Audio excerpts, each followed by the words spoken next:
So we're getting close to Valentine's Day, and I had some leftover roses in the cooler and stuff like that. And I thought I would show you how we do a premium dozen roses. So we have our basic dozen roses. They're just a dozen roses with filler flower and one, maybe two greeneries. And we sell them in our floral design class for about $40 to $50, depending on what kind of greeneries they're putting in, but normally $40. And that's making our money back on them just for educational purposes. So I'm gonna have a few things we're gonna have in it. So we're gonna put some roses in it. I have these purple, deep purple roses. I have, I always put two fillers, so I'm gonna put some Solidago, this other filler, and then I put a lime greenery in there normally for our premium, which is myrtle, and then some bells of Ireland. And then I use at least two greeneries, maybe three greeneries for the base.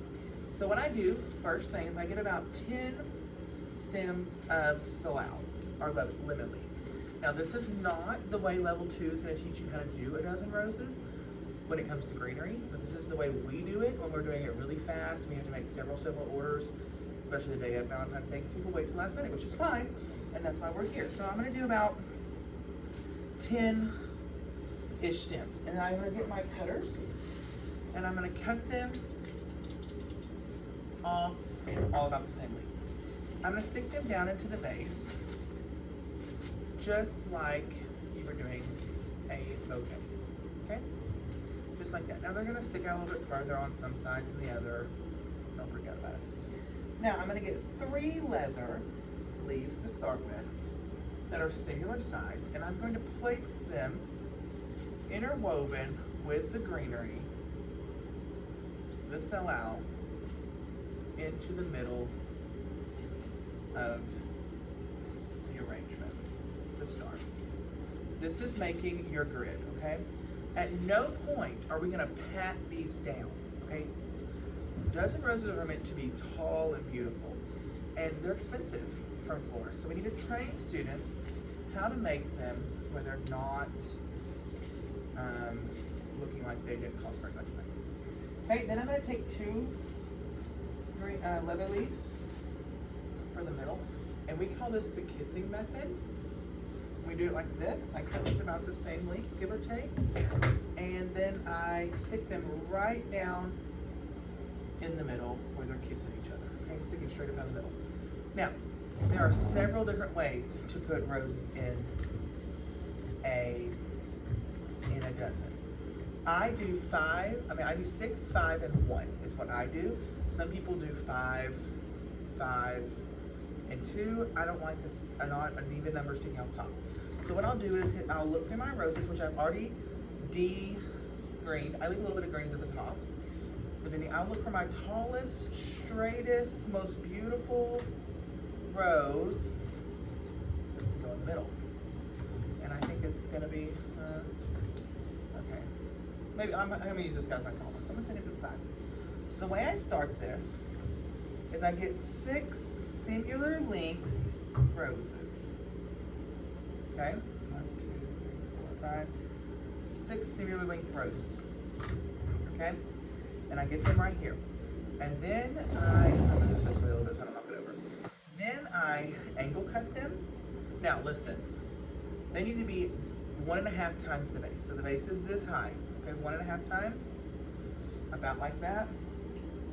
That's what they need to be. And you bring them in at an angle, and you let them stick out. Okay, and you're gonna evenly distribute these roses around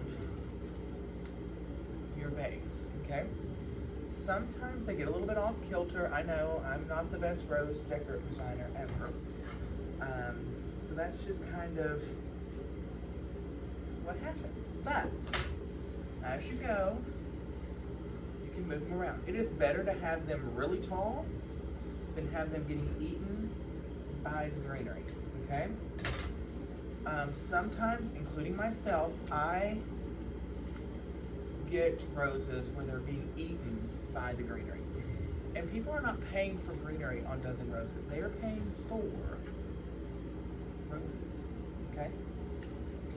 So, remember that as you're putting these together. They're paying for roses. 1, 2, 3, 4, 5. Got one left. And one of these people has to count it the whole time or I'll mess up. Okay, and I normally put the first layer of roses go in the lower deck all the way around, evenly distributed, okay? Just like that. Now, I'm noticing I don't like this greenery hanging out like that, so I'm gonna put that off. So I had them all equally distributed around, okay?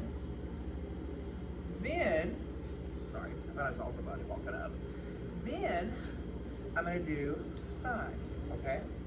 So these 5 need to be double the base. So like literally you cut off just a little bit of it, like literally nothing.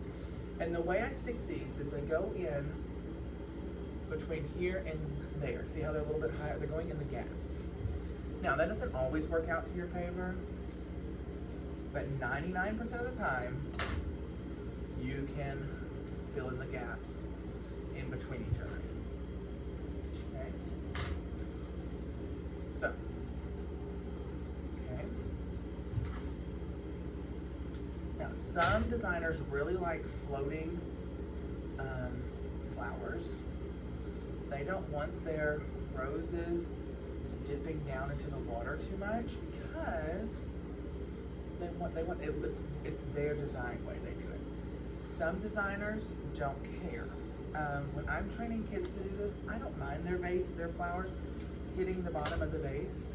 I know that some designers hate that look. I personally think it's better to do that than to have them all whopper jaw. Okay, so see, I've done all the way around vase roses like that. Okay, so I know that I'm going to do this in a premium rose when I'm putting these together. So I'm gonna leave a little bit more air in the middle. So now I'm gonna come back with, before I add my last rose, I'm gonna come back with another greenery literally down the middle and add a little bit more greenery in places to help grade my base. Now, if I was doing a certification arrangement, I would not be concerned about this with students, okay? Okay? But we are selling flowers here. So I am concerned about filling that. Now, I charge for every piece of greenery that goes in the arrangement when you do a premium, okay? Now, our last rose is gonna stick straight up the middle. It's like double, it's like triple the base. 2.5 times triple the base. So you like just cut a little bit off the end of it. That's all you do, and you stick it right down in the middle, just like that. So you should have it pretty much everywhere by this point. Now I'm gonna come back with a little bit of, oh, I can come up with that. A little bit of Salal to help anchor this where it belongs. Some people won't do this because they're like, oh, it's too much greenery. Once again, it's a premium dozen of roses. They're gonna pay more for it. In a flower shop, they're gonna pay double what they pay for that one for a premium one. Okay? The last thing I'm gonna come in with is my third greenery. Okay? And this is where it gets really pretty and you can really add a lot of jazz to it. My third greenery is going to be seeded eucalyptus on this one. Okay. So that's my third greenery. I do make sure that we don't get too much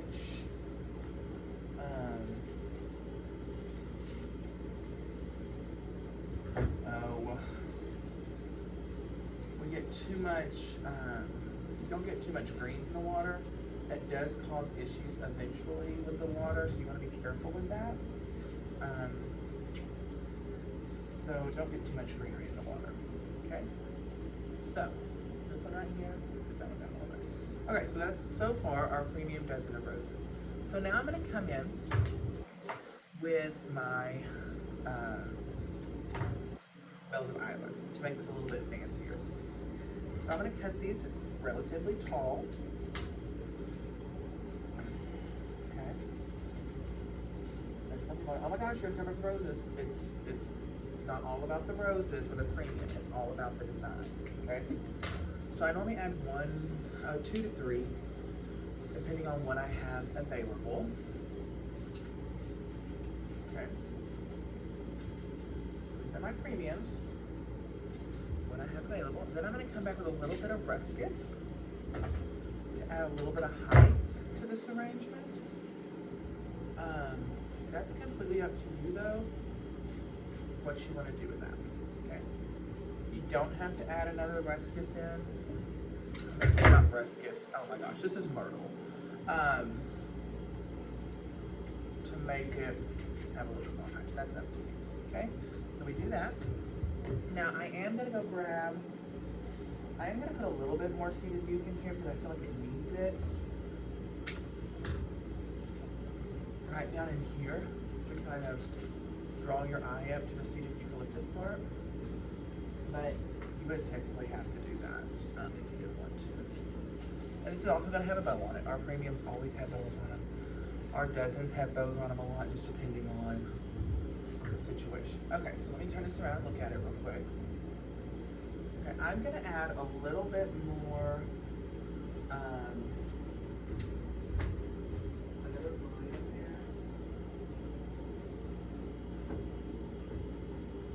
I'm going to add one more. Sorry, I had to run off and grab something. I'm going to add one more bale in there to kind of drive it home for the premium look.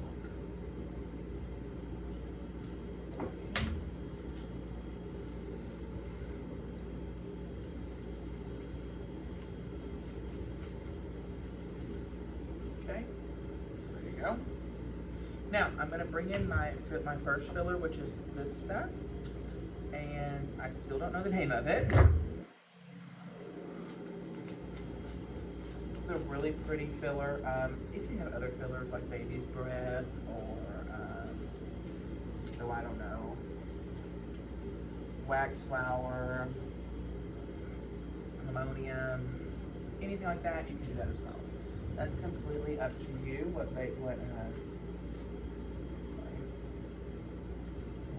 filler you're going to use for your roses. I will say wax flower is probably the most affordable one. But also the most overused. So I have a hate, and a little bit of love for wax flower. Not wax flower, I'm sorry, baby's breath. Now wax flower, me and them we're like Ruby best friends. I think it looks really elegant. I think it looks really beautiful when you do it. I really like it a lot. Okay, so fill that baby down in there. Okay. Now, my last filler is goldenrod. I love goldenrod as a filler because it takes up a lot of space. And it's beautiful. So I really like to use it. So it takes up a lot of space. It really holds your flowers where you want them. It really helps your design out.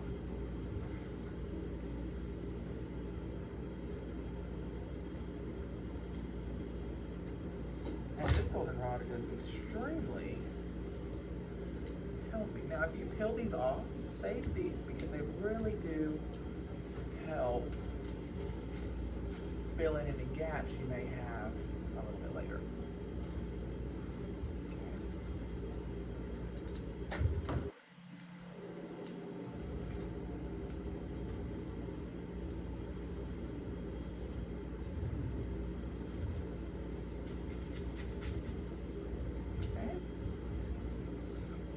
Now I'm going to take a couple of these little pieces of goldenrod that are here and stick them kind of down at the bottom to kind of make our arrangement look more elegant and finished down there.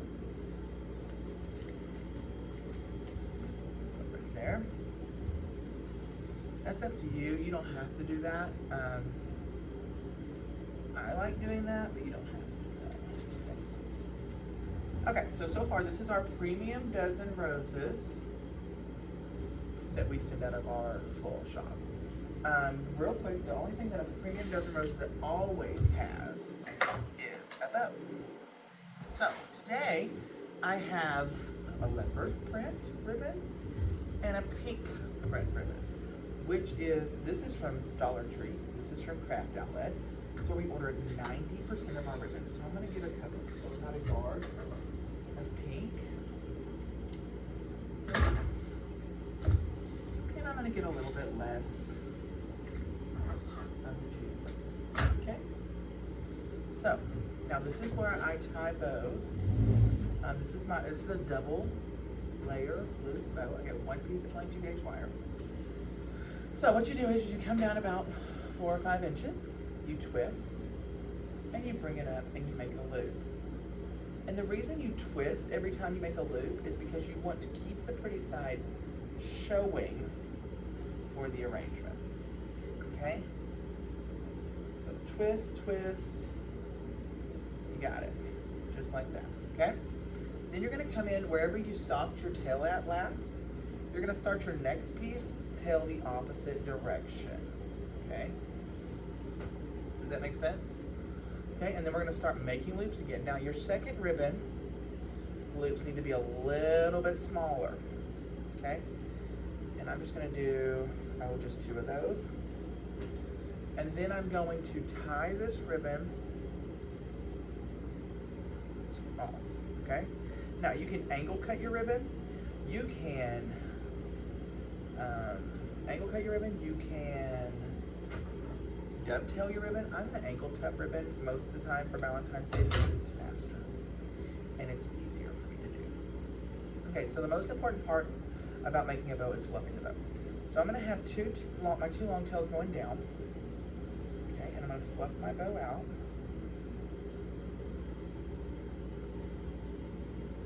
Okay, and then I'm gonna have my 2 short tails kind of going up. This is the most important thing about, I use wire ribbon 90% of the time, because it's easier to fluff. Okay, so your bow should look a little bit like that. Now you're going to get you 1 stem. I'm using a Solidago stem because it offered itself up for tribute. And I'm gonna wire onto the stem, okay? Just like that, okay? Now I'm gonna find my front of my arrangement, which I'm gonna call this my front right here, yeah. And I'm gonna stick this little guy, and I get down in there.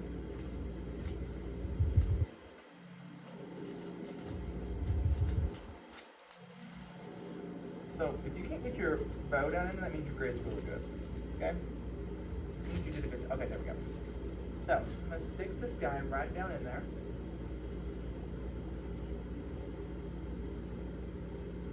I'm gonna push him over here.